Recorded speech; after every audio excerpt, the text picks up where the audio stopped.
হযরত ইব্রাহিম আলাইহিস সালাম বললেন, হে নমরুদ, তুমি এক নিরাকার সর্বশক্তিমান আল্লাহর প্রতি ঈমান এনে পাঠ করো, লা ইলাহা ইল্লাল্লাহু ইব্রাহিম খলিলুল্লাহ।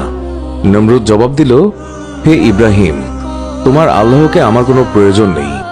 আমি নিজেই তো খোদা, আমি অন্য খোদার বশ্যতা স্বীকার করতে পারি না। তবে আমি শীঘ্রই তোমার খোদার প্রাণ শেষ করে তার রাজ্য কেড়ে নেব।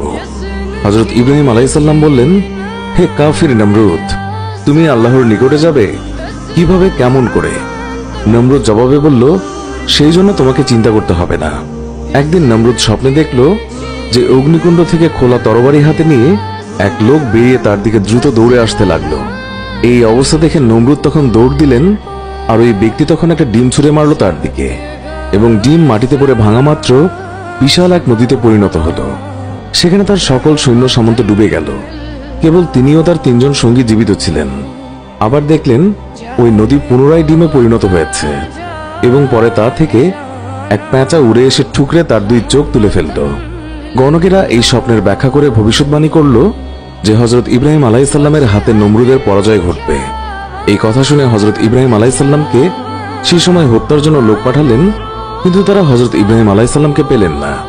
এতে নমরুদ রেগে গিয়ে খোদার বিরুদ্ধে যুদ্ধ ঘোষণা করে এবং স্বর্গে যাওয়ার জন্য একটি বিশাল টাওয়ার বানাতে বলেন তার লোকদেরকে। সেটি তারা নির্মাণও করে, কিন্তু সেটি কোনো কাজেই আসলো না। হঠাৎ একদিন সেই টাওয়ার বিশাল শব্দ করে ভেঙে পড়ল। এই টাওয়ার ধ্বংসে নমরুদের নিজের সন্তান সহ অনেক মানুষের হতাহতের ঘটনা ঘটে। তবুও নমরুদের স্বর্গজয়ের আকাঙ্ক্ষা তখনও থেমে যায়নি। এই সময় তার পরিষদের একজন তাকে অদ্ভুত এক পরামর্শ দিল। তার পরামর্শে 4টি বৃহৎ শকুন পালন করা হলো। অতঃপর শকুন 4টিকে কয়েকদিন অভুক্ত রেখে সিন্ধুকের 4 কোণায় বেঁধে দৃষ্টি সীমানায় ঝুলিয়ে দেওয়া হলো মাংসের টুকরা। নমরুদ ও তার সেনাপতি প্রস্তুত হয়ে সিন্ধুকে আরোহণ করে ঊর্ধ্বপানে উড়ে চলল। ঊর্ধ্ব আকাশে যখন পৌঁছালো, অর্থাৎ যেখান থেকে আকাশ বা পৃথিবীর কিছুই দেখা যায় না, এরপরেই নমরুদ তীর নিক্ষেপ করার প্রস্তুতি নিল। তারা তীর উপরের দিকে নিক্ষেপ করল। এই সময় মহান আল্লাহ রাব্বুল আলামিন হযরত জিবরাইল আলাইহিস সালামকে বললেন, বান্দা যেন নিরাশ না হয়। আমি আমার পরম শত্রুকেও নিরাশ করি না। তুমি নমরুদের মনের আশা পূর্ণ করে দাও। তার নিক্ষিপ্ত তীরের কয়েকটিকে ধরে একটি মাছের রক্ত দ্বারা রঞ্জিত করে দাও, যাতে তার মনে এইরূপ ধারণা হয় যে সে আসমানবাসী খোদাকে নিহত করেছে, খোদাকে হত্যা করেছে। মহান আল্লাহ রাব্বুল আলামিনের কথা শুনে হযরত জিবরাইল আলাইহিস সালাম তীরের মাথায় রক্ত লাগিয়ে তা আবারও ফেরত পাঠালো, যাতে নমরুদ বুঝতে পারে যে তিনি হযরত ইব্রাহিম আলাইহিস সালামের খোদাকে হত্যা করতে পেরেছে। তীর নিক্ষেপ শেষ হলে নমরুদ পৃথিবীর বুকে ফিরে আসে। মাটিতে অবতরণের পর নমরুদের রক্ষীরা নিক্ষিপ্ত সব তীরগুলো কুড়িয়ে আনলো। যেগুলো পাওয়া গেল তার সবগুলোই ছিল রক্তে রঞ্জিত। নমরুদ রক্তমাখা তীরগুলো দেখে আনন্দে আত্মহারা হয়ে গেল এবং বলে উঠল, নিশ্চয়ই আমরা হযরত ইব্রাহিম আলাইহিস সালামের খোদা এবং স্বর্গের সব বাসিন্দাদেরকে হত্যা করতে সমর্থ হয়েছি, এবং তারই সাক্ষ্য বহন করেছে তীরে লেগে থাকা এই রক্তই। প্রথমেই সে গেল হযরত ইব্রাহিম আলাইহিস সালামের কাছে।